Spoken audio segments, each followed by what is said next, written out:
Com 3 participações na Copa do Brasil, o Nova Iguaçu nunca foi derrotado na competição. Veja essa, outras curiosidades sobre a equipe carioca e como ela pode encarar o América na terceira fase da Copa do Brasil de 2023. Fala pessoal, sejam todos muito bem-vindos a mais um vídeo aqui no JP Comenta, hoje para trazer informações sobre esse Nova Iguaçu, adversário do América na terceira fase da Copa do Brasil. Eu já trouxe vídeos falando sobre o Santa Cruz, que foi o adversário do América na segunda fase, também falando sobre o Tocantinópolis. Esse vídeo vai ser muito parecido com aqueles, trazendo algumas informações da história do clube, do momento do clube também e algumas curiosidades. Esse canal aqui não é apenas para falar do América, essa playlist sim é apenas para falar do América, mas o canal como um todo fala de futebol de uma maneira geral.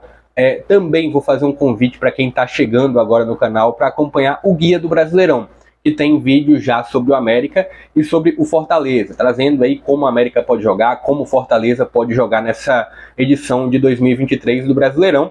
Vou falar também sobre as outras 18 equipes, então já faça um convite aqui para você se inscrever aqui no canal, para você deixar o joinha, ativar o sino de notificações, também deixar o seu comentário aqui, dando alguma sugestão de conteúdo. Para quem não me conhece, sou o João Pedro Manhani, trabalho na rede oficial, canal presente também aqui no YouTube e estou começando com esse meu canal. Mas bora já trazer algumas informações sobre esse Nova Iguaçu. Nova Iguaçu, fundado em 1990, 1º de abril, é uma equipe muito jovem, né? Se a gente olha a questão geral do futebol nacional, é uma equipe muito jovem ainda e carrega no nome do clube o nome da cidade, né? Nova Iguaçu, interior do Rio de Janeiro. Terra que é uma cidade que foi muito conhecida pela questão da exportação da laranja na década de 30, né? Foi uma das maiores.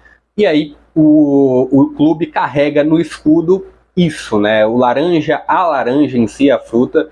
E é um clube que, destrinchando um pouco mais, é muito jovem sim.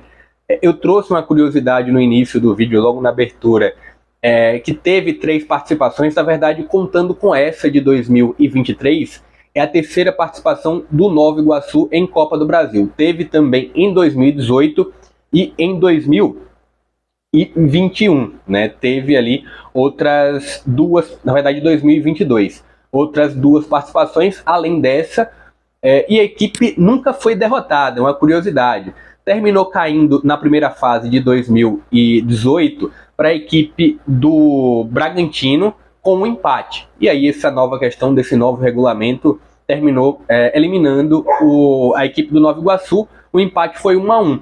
Teve em 2022 uma eliminação para o Criciúma, 0-0 na primeira fase. Então 2 participações anteriores que não foi derrotado. E nesse início de ano, nessa temporada, nessa Copa do Brasil, conseguiu eliminar o Vitória por 2-0 e eliminou o Nova Mutum por uma goleada de 5-2. E aí você já acompanha, inclusive, aqui embaixo, uma provável escalação. Eu vou destrinchar um pouco mais também como ela pode ser modificada no decorrer do jogo. É uma equipe que, como eu comentei, muito jovem, um clube muito jovem e que tem jogadores muito jovens também. A média de idade dessa equipe do Nova Iguaçu fica ali numa média de 23 anos. Tem muitos jogadores, principalmente do meio de campo para frente, como jogadores de 21 anos, jogadores de 23, 25, tem alguma exceção ou outra na linha defensiva, mas eu vou explicar um pouco melhor aí sobre essa condição.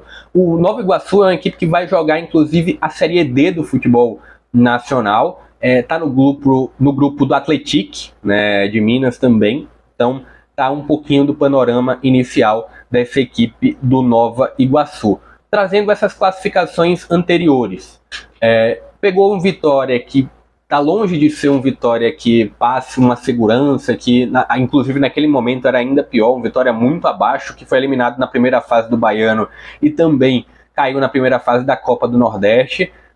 Mas isso não tira tanto mérito assim do Nova Iguaçu, não era o favorito para o confronto, não era tão bem ranqueado assim, precisava vencer e foi lá e colocou 2-0 no placar. Contra o Nova Mutum, pegou uma equipe que também vinha com alguns problemas, inclusive alguns jogadores do time titular do Nova Mutum se sentiram mal antes do jogo do Nova Iguaçu e terminaram desfalcando a equipe. Nova Iguaçu foi lá e fez 5 gols. Tomou 2, mas fez 5. Conseguiu avançar.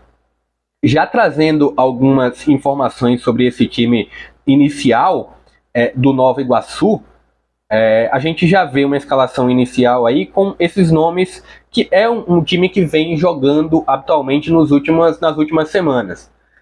Começando no gol com o Max, tendo na lateral direita o Léo Fernandes, o Michel e o Matheus Alves como os 2 zagueiros, também tendo a possibilidade do Gabriel entrar jogando, o Gabriel Pinheiro na zaga, Bruninho ou Márcio na lateral esquerda, o Léo Índio ou o Di Marco como um dos volantes, o outro volante, a tendência é o Gustavo tá jogando.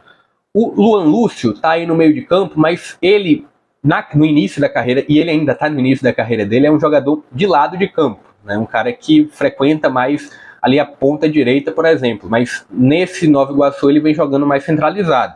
No ataque, Breno, Andrei e Everton. E aí eu vou destrinchar um pouco melhor esses jogadores, inclusive a formação, como ela vem sendo utilizada.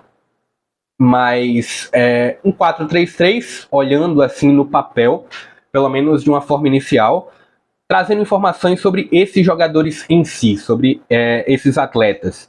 Comentei sobre a média de idade muito baixa, e aí eu já vou destrinchando um pouco isso. O Breno no ataque, apenas 24 anos, em 8 jogos nessa temporada, tem 3 gols e 1 assistência. Um tanto quanto diferente do iniciozinho do ano do Nova Iguaçu, onde quem marcava os gols não eram os homens de frente, era mais a linha do meio de campo para trás. O Breno quebra um pouco disso, nos últimos jogos vem conseguindo marcar. O Everton, 21 anos, ex-Volta Redonda. Tem também o Andrei, que teve uma rápida passagem na base do Vasco, 21 anos apenas. O Luan Lúcio passou pela base do Fluminense e do Flamengo, tem apenas 25 anos, isso traduz um pouco daquilo que eu falei, né? Uma média de idade bem abaixo. Léo Índio, 26, o Gustavo, 25, Gustavo inclusive que passou no futebol mineiro, passou no Nacional de Muriaé. Tem o Michel, que foge um pouco dessa linha de média baixa, tem 31 anos. O Matheus Alves com 21, Matheus Alves da base do Internacional. Tem o Gabriel, que passou pelo Boa Esporte, tem 25 anos, e o Márcio, que passou pelo Democrata de Governador Valadares, 31 anos. Então, é um pouquinho aí, e você observa, né, uma média de idade muito abaixo. Mas, e eu já vou trazer aqui uma outra formação. Na verdade, não é nenhuma questão de formação em si, é mais como esse time se porta em campo. Eu acompanhei 2 jogos do Nova Iguaçu no iniciozinho da temporada, um time treinado pelo Carlos Vitor, que dentro da carreira dele atuou basicamente no Nova Iguaçu apenas, está desde 2019 por lá, passou pela base, passou também, e aí passa muito pelo time profissional. Antes disso, ele já teve algumas participações nesse grupo do Nova Iguaçu. Em 2015, em 2014, também treinou o Nova Iguaçu. É uma equipe que os números dela, apesar dessa boa atuação na Copa do Brasil, é uma equipe que tem 15 jogos na temporada, 5 vitórias, 5 empates e 5 derrotas. E uma média de gol, na verdade, marcou 16 gols e sofreu 15. Então, basicamente, sofre uma média aí de 1 gol por jogo. Trazendo essa nova escalação aqui, né, trazendo uma nova configuração desse Nova Iguaçu, é um Nova Iguaçu que vai começar marcando, na minha visão, pode, pelo menos dos jogos que eu acompanhei antes, pode marcar um pouco mais avançado, e aí é um tanto curioso, né? Coloca 2 homens um pouco mais avançados na primeira linha de marcação, outra linha com 3 e apenas um mais atrás. Então coloca 5 homens no campo de ataque e deixa 5 um pouco mais no campo de defesa. Eu acho que pode ser muito interessante para o América no sentido de, ultrapassando essa primeira linha de marcação, essas 2 primeiras, vai ter um campo muito aberto para o Juninho correr, para o Benítez conseguir espaço, para o próprio Alê também encaixar um passe. Eu vejo como um ponto muito interessante para o América em si. Até porque essa linha de marcação inicial, com 5 jogadores quando avançam, cede muito espaço. É uma estratégia interessante, só que não é uma estratégia, não está tão bem encaixado, pelo menos o que eu já acompanhei. 5 homens na frente, mas termina cedendo muito espaço dentre esses 5 homens, e também quando passa esses 5 homens da linha de frente, o América vai ter muito espaço para acelerar as jogadas. eu acompanhei, e aí vou falar os jogos que eu acompanhei. Acompanhei contra o Botafogo no iniciozinho do ano, no Campeonato Carioca, e acompanhei outra partida. Os laterais não conseguem ter tanta base defensiva. Então, Felipe Azevedo pelo lado esquerdo e quem for atuar pelo lado direito, se for o Mateuzinho, se for o Everaldo, vão ter alguma facilidade para trabalhar. E aí, saindo dessa linha com 5 homens mais avançados, vou trazer outra formação, na verdade, voltar para o 4-4-2, só que é um 4-4-2 bem compacto atrás, né? Inclusive, com esses dois jogadores do meio de campo, os dois volantes, entrando na área em muitos momentos, sendo encurralado pelo adversário, e aí talvez o Benítez tenha que sair um pouquinho dessa linha entre os zagueiros e os volantes para encontrar espaço para armar situações, mas mesmo muito compacto, entre aspas compacto, porque cede muito espaço, né? Uma equipe que pode até ter as linhas próximas, mas com uma pequena movimentação a América pode conseguir superar esse sistema defensivo da equipe do Nova Iguaçu. É uma equipe que, quando tem a bola, vai no 4-3-3 ou no 4-4-2, dependendo muito do tempo de posse. Se conseguir colocar essa linha, esses 3 homens à frente, a formação formarem de fato, eu acredito que vai ficar muito na base de um 4-4-2 e tentando esticar algumas bolas para o ataque, para encontrar o Breno, por exemplo, para tentar encontrar o Andrei, o Everton, até o próprio Luan, né, à frente, né, o Luan Lúcio. Mas trazendo um pouco da minha expectativa em si para o jogo. Vejo o América bem favorito, o América que tende a conseguir resultados tanto na ida quanto na volta, lembrando que essa terceira fase ida e volta, lembrando também sobre a questão de premiação, tanto em Nova Iguaçu quanto o América, por atuarem nessa terceira fase, vão colocar 2.100.000 no bolso. Quem avançar pela atuação nas oitavas, coloca mais 3,3 milhões. Lembrando que é somatório, então vai somando inclusive com as fases anteriores. Mas é isso, né? É isso que eu queria trazer para o conteúdo desse dia 30 de março. A data exata para os confrontos, tanto da ida, as datas, tanto da ida para a volta, não foram definidas especificamente. É uma América que também vai ter algum problema em relação a calendário, no sentido de vai ter uma sequência muito grande de reta final de Campeonato Mineiro, início de Sul-Americana, daqui a pouco também está começando o Brasileirão, então pode encontrar algum problema nesse sentido, mas o América que é favorito sim para avançar. Queria que você deixasse aqui o seu comentário, deixasse também aqui a sua opinião sobre esse adversário do América na terceira fase da Copa do Brasil, lembrando que tem mais conteúdo aqui no canal.